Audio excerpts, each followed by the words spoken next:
नमस्कार मंडळी, सध्या नवनवीन विषयावर आधारित नवे सिनेमे प्रेक्षकांच्या भेटीला येत आहेत.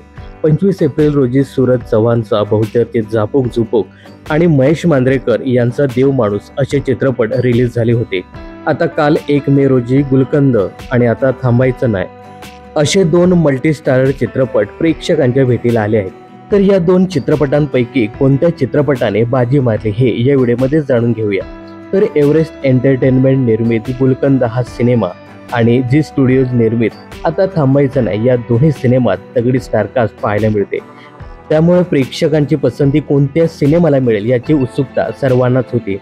महाराष्ट्र दिनी म्हणजे सुट्टीच्या दिनी हे दोन्ही चित्रपट रिलीज झाले आणि पहिल्या दिवशी गुलकंद हा सिनेमा आता थांबायचं नाही या चित्रपटावर भारी ठरला.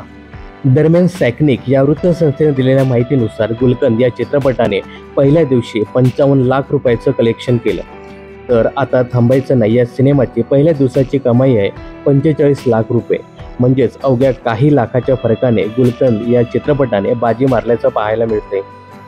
याशिवाय गुलकंद या सिनेमाच्या टीमने शेअर केलेल्या सोशल मीडिया पोस्टनुसार पहिल्या दिवशी या सिनेमाने 700हून अधिक शोध महाराष्ट्रात हाऊसफुल झाल्याचं सांगितलं होतं. याचाच फायदा कदाचित गुलकंद या सिनेमाला झाल्याचं पाहायला मिळालं. तर मित्रांनो, गुलकंद या सिनेमात सई तामणकर, समीर चौगुले, प्रशांत ओक, ईशा डे, वनिता खरात, मंदार मांडवळकर, जुई भगवत असे स्टारकास्ट पाहायला मिळते.